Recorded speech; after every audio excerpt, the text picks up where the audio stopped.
So if you're watching this, you might or might not have heard of this news that Meta and Google have been charged to pay over $6 million. $6 million. And this case and this whole deal was like, just to say it like plainly and like really simply, it's about this young woman, Kaylee G, who won against Meta and YouTube slash Google on a case claiming their platforms are designed in ways of being too addictive for minors. And for me, I have different thoughts on this. To be honest. Like, in one side, I understand why Meta and YouTube were actually fined for this, and I really think that social media is bad itself of such of a business as it is of an influence to children. But on the other side, I have different thoughts. On this. You're hearing about this right now, you're like, oh, so it means that even if I'm addicted to social media, if social media ruined my life, I can also go and do this.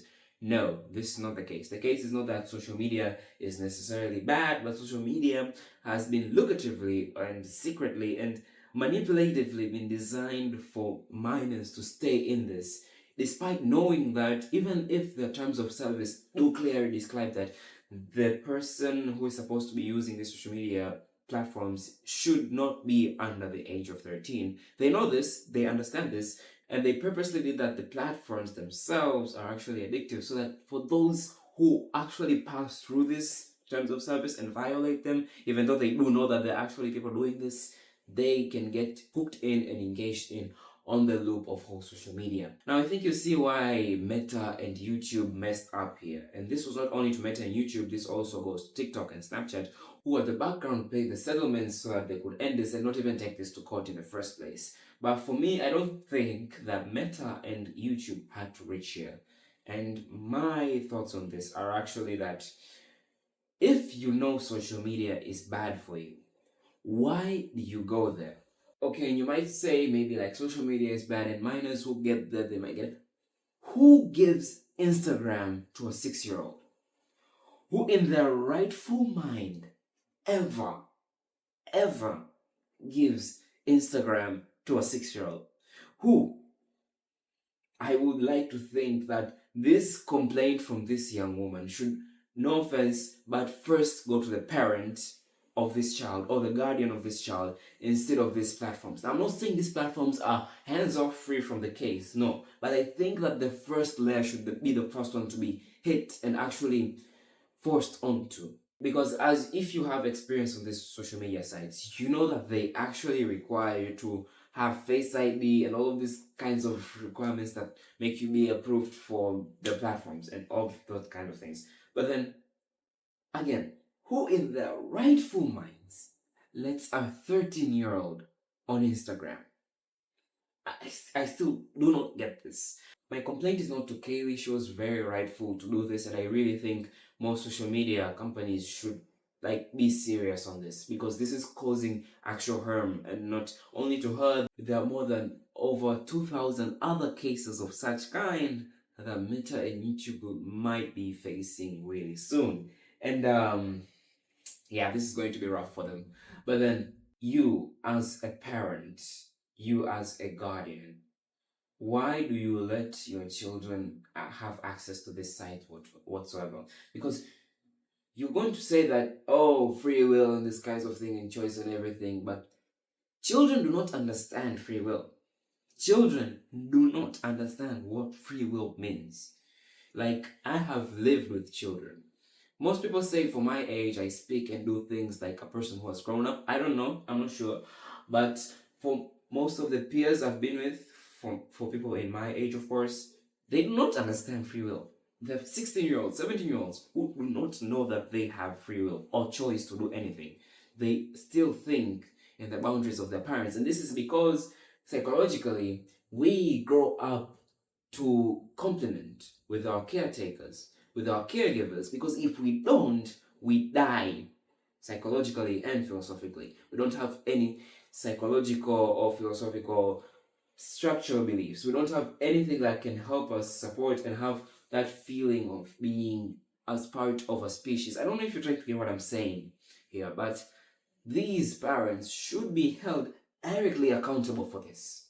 I find it not that it is a problem that Kaylee went to complain to the actual websites and these kinds of things, but I really feel like if she actually did that to her parent first, maybe this could be agreeable, and this could not, I know that this could not be like generally taken with the jury and the judge and the whole world, because suing a parent is apparently bad in the eyes of people. But if I really think that no matter the parent, no matter the kind of love your parent gives you, if your parent genuinely caused any kind of harm to you that will come and haunt you for the rest of your life, or let alone let any kind of harm up to you that will come and genuinely cause some very destructive things, you should take that and hold that parent accountable when you've grown up. Assuming that you already know what happened and you know the effects of what happened, you must do that, because your parent is not obligated to do that. Your parent is not allowed to do that in any way, shape, or form. Your parent is not supposed to do that. So as you can see, I honestly just used AI to help me research about this topic. I used ChatGPT and Claude to discuss and get challenges to my argument, because whenever I want to make any kind of such video idea, I make sure my argument is valid. These tools are very amazing for that. But by the way, that's just a tangent. But then I asked it to confirm what Meta and Google and YouTube or Google actually tried to do.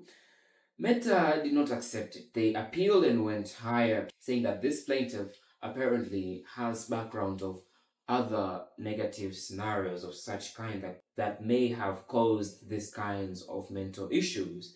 But again, this is not the right way Meta should do this. This should be the wrong way Meta do this, because there are other 2,000 cases, and I don't think all 2,000 cases have the same scenarios. I do not think that all other 2,000 people will come with the cases that they had background trauma.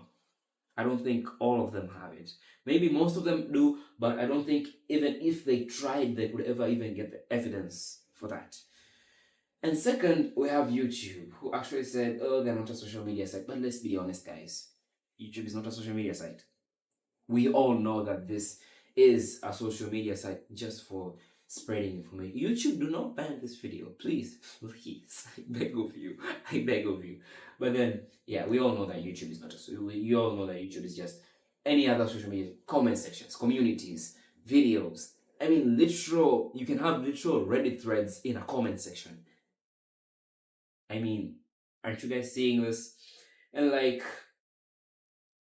if you really try to look upon this in a neutral ground, where you're not either on the side of the plaintiff or you're not on the side of YouTube and Meta, you see that this whole point is pointless. This whole, argument is mostly pointless. I do not find the value in even arguing in this in the first place.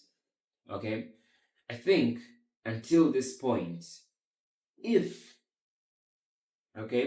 states and countries are really enforcing these bans on people who are under 17, under 15, under 12, all of these kinds of people, not allowing them to get into these sites, I think they're ignoring the real problem, the parents. This should be the first layer they should hit. They should force all parents to do this first. I don't know how. I don't know why. I know why, but then they should and must force the parents first, because the parents is the forefront of this. And if they don't do this, we are pretty much going to see the effects of forcing, confirm your identity, give us your age, give us your ID. This is a big privacy. It spells non-privacy all over it. And just to be clear, I'm not giving any legal advice in this video. I'm not any legal profession. Whenever I see videos talking about these governments and these organizations are actually trying to force you to give your identity so that they could track you, every time I see them ignoring the parts of the parents or the actual people themselves, I am more and more convinced that these things may not actually be to protect the children. This may actually be to profile you as a person, to get your identity. I'm not sure, but if by protecting the children, you mean sacrificing other people's privacy for that. Don't you think there's other ways to like block this ever? Why? Why are you doing this? This is not the way we should be doing this. This is an absurd world we live in. And we know, even if I don't live in a first world country, or I'm not in those kinds of countries which implement this, we all know what happens. If it's not a communist country, if a first world country does it, then the whole world just follows. Because why couldn't you? The root point in the first place is even the parents themselves are victims to social media. And that's even funnier. Even parents themselves are victims to social media. Parents, young adults, even old people are victims to social media. Chronically scrolling and spending more time in these platforms gives them the audacity or a kind of confidence that, man, it's not that bad if I give to my child because my child basically cannot have a problem if I didn't have any kind of problem. But they're forgetting that when you're giving access to infinite amounts of information, both good and bad, you're forming this kind of weird shape of mental model in a child's mind, because from a child's mind is where all your beliefs are formed, where all your thoughts and everything that you defend and everything that you stand for is generally formed in the first place. This is a losing game for Meta and YouTube. This is a losing game.